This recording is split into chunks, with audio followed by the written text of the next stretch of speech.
بسم الله الرحمن الرحيم والصلاة والسلام على رسول الله محمد صلى الله عليه وسلم. Assalamu alaikum warahmatullahi wabarakatuh. Mimi hapa ni ndugu yenu naitwa Suleiman Muhammad Ahmed Kindi, ni ndugu yenu katika iman. Nazungumza nikiwa katika mji mtukufu wa Madina. Hapo mbeleni utaona ni wasafiri ambao tumewasili kutoka Zanzibar siku ya tarehe 21 ambao tuliondoka Zanzibar na kuingia katika mji mtukufu wa Madina tarehe 22 ya Mei mwaka 2025. Tuliondoka na Saudia Airline kutoka Zanzibar, na ndege hii ndo ambayo ni ndege ya kwanza kabisa ya Saudia Airline ambayo imetoka katika mji wa Zanzibar na kuwa unakutua katika mji mtukufu wa Madina ikiwa ina mahujaji 290.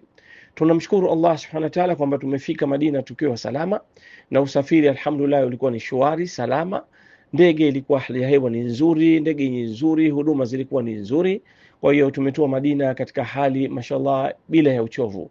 Sote tumefika tukiwa salama na afya njema, na kama inavyoonekana hapa picha kwamba tunaelekea sasa kupanda mabasi na kuelekea katika hoteli ambazo tumepangiwa katika mji mtukufu wa Madina.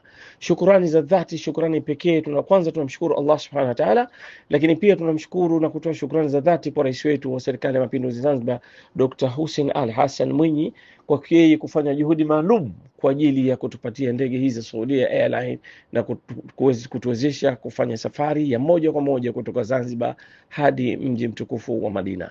Baada ya kusema haya, niseme barakallahu fikum wa jazakumullah khair. Ndugu yenu katika iman naitwa Suleiman Muhammad Ahmed Kindi, na iwakilisha Riyadh TV Online nikiwa katika huu mji mtukufu wa Madina. Barakallahu fikum.